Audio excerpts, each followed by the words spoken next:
Salut les poissons et bienvenue dans cet horoscope pour le mois d'octobre 2021. Mon nom c'est Gabriel, je suis astrologue et ensemble je propose qu'on regarde un petit peu les transits qui vont se passer pour vous, spécialement ce mois-ci. Le mois d'octobre va être un mois qui va sembler un petit peu différent. Ça va être une saveur, une couleur vraiment particulière parce qu'il y a beaucoup de planètes qui vont changer de direction en fait. On commence le mois avec Mercure qui va être déjà en rétrograde, ça on va en parler un petit peu, et puis il y a aussi plusieurs planètes, donc Pluton, Saturne, Jupiter et éventuellement Mercure aussi, qui vont redevenir directs. Ça veut dire qu'en ce moment, ils sont en rétrograde et reculent dans le ciel depuis notre point de vue. Et puis, à différentes dates, on va voir que ce mouvement va redevenir vers l'avant. Ce qui va faire en sorte qu'on va ressentir une espèce de relâchement, une espèce de légèreté qui va s'installer, où est-ce que les choses qu'on travaille à l'intérieur de nous vont enfin pouvoir être extériorisées puis se concrétiser dans notre réalité. Donc, ça va faire du bien. Sinon, il y a aussi beaucoup de tensions entre le signe de la Balance et le signe du Capricorne. Ça, ici, on va regarder, mais il y a beaucoup d'aspects de carré qui vont être présents. Et puis, pour vous, ça va se jouer beaucoup entre la maison 8 et la maison 11. Alors, on va regarder ça plus en détail. Donc, on commence le mois du 28 septembre au 3 octobre avec Mercure rétrograde en Balance qui vient faire un carré à Pluton en Capricorne. Mercure, c'est un principe de communication et d'échange avec les autres. C'est ce qui nous permet de réfléchir à un niveau mental, l'intelligence et tout ça.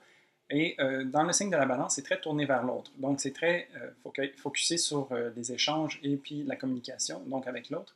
Et la rétrogradation, ce que ça vient faire, ça, c'est que ça vient tourner tout ça un peu à l'intérieur. Donc, ça vient nous permettre de refléter, de revoir, de revérifier certaines choses, de voir qu'est-ce qui est toujours bon pour nous, qu'est-ce qui ne l'est plus, puis comment est-ce qu'on se réajuste en fait. Donc, c'est un petit peu le travail que Mercure vient faire. Et le carré de Pluton, dans le fond, c'est un aspect de tension, mais c'est comme si Pluton allait agir comme un tough teacher qui va venir pointer du doigt en fait les choses que Mercure est en train de travailler. Donc ici, oui, il y a un aspect de tension, mais c'est comme s'il y a un certain épaulement quand même, malgré que ça va être vécu de façon peut-être un peu intense.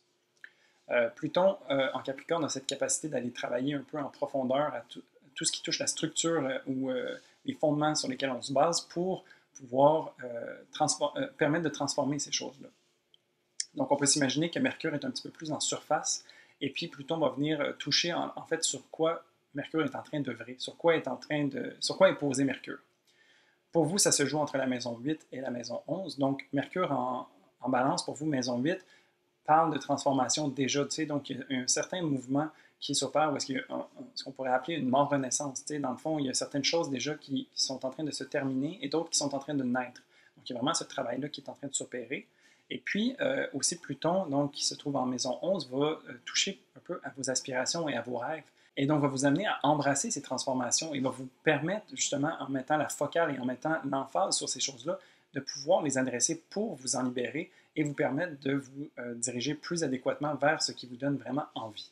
Ensuite, le 6 octobre, on a une nouvelle lune en balance. Une nouvelle lune, c'est un moment où est-ce qu'on plante des graines, on pose des intentions pour que l'on puisse voir ces choses-là se manifester plus tard.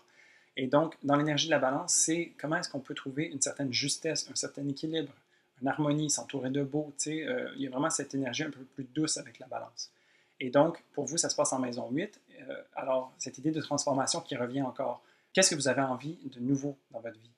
Où est-ce que vous avez envie de vous transformer? Quelle partie de vous est-ce que vous avez envie de délaisser parce qu'elle ne vous sert plus? Et vraiment de vous en libérer pour pouvoir avancer vers cette nouvelle version de vous qui vous appelle. Ensuite, du 4 au 11 octobre, on a le Soleil en balance qui fait une conjonction avec Mars en balance. Le Soleil, principe d'ego et de vitalité. Dans le signe de la balance, on dit qu'il est en chute. Donc ici, on peut s'imaginer que le Soleil qui brille de tous ses feux et qui brille de façon égale pour tout le monde est comme confronté un peu à la réalité que les autres ont par rapport à lui. Donc on peut s'imaginer, mettons, que le Soleil serait dans une pièce et puis que tout le monde qui se trouve dans cette pièce-là porte des miroirs. Et donc, on voit que le soleil est reflété un petit peu de tout bord, tout côté. Il y a certaines personnes qui finissent par être aveuglées par ça. Il y a d'autres personnes qui peuvent même être brûlées parce que le miroir vient intensifier tout ça. Et donc, le soleil se trouve un petit peu incommodé dans cette pièce-là. Il ne sait pas trop sur quel pied danser. Il marche sur des œufs, puis il n'est pas très confortable, tu sais. Donc, ici, vraiment, c'est un peu le soleil qui cherche à trouver sa place au sein des autres, en relation avec les autres. Mars, quant à lui, se trouve en exil. Donc, ici, à l'opposé de son signe domicile, qui est le bélier habituellement. Mars est une planète d'action, d'assertivité, qui a envie de trancher, qui a envie de bouger les choses, d'agir, tu sais. Et donc, dans l'énergie de la balance, il se voit un peu freiné par l'énergie de la balance parce qu'il doit prendre en considération l'opinion de tout le monde. Donc, au lieu d'être souverain de ses propres décisions puis de suivre son cœur et son instinct, il se voit demander l'opinion de tout le monde pour savoir qu'est-ce qui devrait être fait, est-ce que c'est correct qu'il fasse telle chose ou pas, puis il y a vraiment beaucoup de back and forth qui vient s'opérer, puis ça fait en sorte que ça alourdit ou ça amoindrit la puissance que Mars peut avoir. Donc ici, il y a un certain engourdissement, si je peux dire. Et donc, la conjonction de Soleil et de Mars fait en sorte que ces deux planètes-là s'illuminent ensemble. Alors, all in all, on peut voir qu'il y a un certain inconfort ou une certaine recherche de positionnement pour s'assurer de plaire à tout le monde, mais en même temps de ne pas s'amenuire soi-même. T'sais? Donc, il y a vraiment cette espèce d'équilibre qui est à trouver, parce que l'idée, c'est pas de baisser son champ d'action ou sa lumière, mais vraiment de trouver comment est-ce qu'on peut œuvrer au maximum avec les autres pris en considération. Donc, il y a vraiment cette espèce d'équilibre à trouver pour que ce soit le plus harmonieux possible. Ensuite, du 16 au 18 octobre, le Soleil, toujours en balance, en chute, va venir faire un carré à Pluton en Capricorne.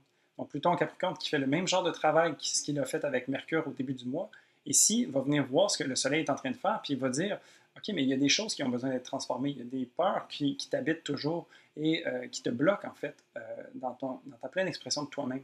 Sachant que tu n'es pas nécessairement dans un endroit confortable, permets-toi de tomber, permets-toi de faire des erreurs, de casser certains œufs pour pouvoir avoir une perspective différente puis apprendre à te relever.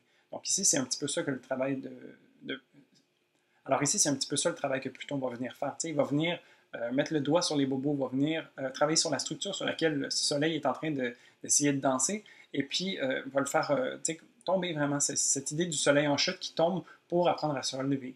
Donc ici, Pluton va venir mettre l'emphase et nous offrir des défis dans ce sens-là pour nous permettre de nous transformer et nous alléger de certains poids qui ne servent plus. Pour vous, ça se joue entre la maison 8 et la maison 11 toujours, et donc cette idée de transformation pour un idéal, comment est-ce que ça s'opère? Comment est-ce que peut-être vous avez une nouvelle façon d'œuvrer, une nouvelle façon d'interagir avec les autres ou de vous permettre d'être le plus éclatant possible, sachant que les autres ont leur mot à dire, mais comment est-ce que vous êtes capable de peut-être vous mouler à quelque chose de nouveau sans nécessairement vous restreindre pour vous permettre d'aller dans le sens qui vous appelle et trouver aussi votre place dans la société, si je peux dire. Ensuite, le 20 octobre, on a une pleine lune en bélier. Donc, une pleine lune ici, c'est un moment de culmination d'énergie où est-ce que c'est très propice à la manifestation. Donc, on a beaucoup d'énergie, on la relâche dans l'univers et ça donne de la place pour que ce qu'on a envie qu'il soit manifesté puisse venir à nous. L'énergie du bélier ici nous amène à connecter avec notre cœur, à ce qui nous donne envie, à suivre un peu notre fougue, puis c'est quoi les projets qui nous allument, tu sais? Donc, il y a vraiment cette idée de vouloir bouger vers l'avant. Pour vous, cette lunaison se passe dans la maison 3 et donc à un niveau communautaire, au niveau de la communication, au niveau de votre intellect, qu'est-ce qui vous habite, qu'est-ce qui vous allume et qu'est-ce que vous avez envie de créer, tu sais? Donc, il y a vraiment cette idée aussi d'être en relation avec les autres. Et ça fait beaucoup écho, en fait, au travail du Capricorne et de la Balance qui vous demande une certaine transformation pour aspirer vers un nouvel idéal. Ici, c'est quoi la voie que vous allez utiliser, avec laquelle vous allez vous exprimer. Donc, vraiment, c'est ce genre de proposition-là que cette lune vous offre. Pour finir, du 25 au 27 octobre, Vénus en Sagittaire va faire un carré à Neptune en Poisson. Vénus, c'est une planète qui parle de nos valeurs, de comment on est en relation avec les autres, de comment on aime et tout ça. Et dans l'esprit du Sagittaire, donc, il y a cette idée de quête, cette idée de vouloir partir à l'aventure, d'élargir son champ d'horizon et vraiment de suivre un peu sa propre voie. Tu sais. Donc, il y a cette envie d'aller à l'extérieur. Et le carré à Neptune en Poisson, c'est la tension ici. Donc, Neptune en Poisson, lui, cherche à se dissoudre, en fait, dans l'univers. Donc, cherche à connecter avec une spiritualité, à connecter à plus grand que soi. D'autant plus dans le Poisson, une énergie qui est très spirituelle et qui est très créative et qui a envie de dissolution, d'une certaine purification. Tu sais. Donc, il y a vraiment un désir de pouvoir se laisser guider. Donc, d'un côté, on a envie de foncer et de l'autre côté, on a envie de se laisser aller. Alors, c'est ça la tension. Par contre, pour résoudre cette tension-là, on peut noter que le Sagittaire et le Poisson sont les deux maîtrisés par Jupiter. Donc, Jupiter qui est une planète d'expansion, une planète bénéfique qui a envie d'élargir ses horizons, qui a envie de découvrir et de voyager, tu sais, comme d'aller apprendre de nouvelles choses. Sauf que dans l'énergie du Sagittaire et du Poisson, c'est juste que ça ne se manifeste pas de la même manière. Donc, d'un côté, on a envie de sortir dehors, et de l'autre, on a envie de plonger à l'intérieur. Mais ça pourrait être super intéressant de se permettre de voyager à l'extérieur et de découvrir de nouvelles aventures, mais aussi de le faire à l'intérieur de soi et de découvrir son propre cosmos. Tu sais. Puis de voir aussi comment un peut nourrir l'autre. Donc, de voir comment est-ce qu'on peut découvrir des choses à travers notre spiritualité qui peut nous amener à vivre des aventures différentes à l'extérieur et vice-versa. Donc ici, ça peut être super bénéfique de vivre ça comme ça. Pour vous, ça se passe entre la maison 10 et la maison 1. Donc, la maison 10 qui parle de votre carrière, de votre vie publique, de comment est-ce que vous êtes perçu par les autres. Et la maison 1 qui est votre expression de soi, votre personnalité, la manière que vous avez de voir le monde.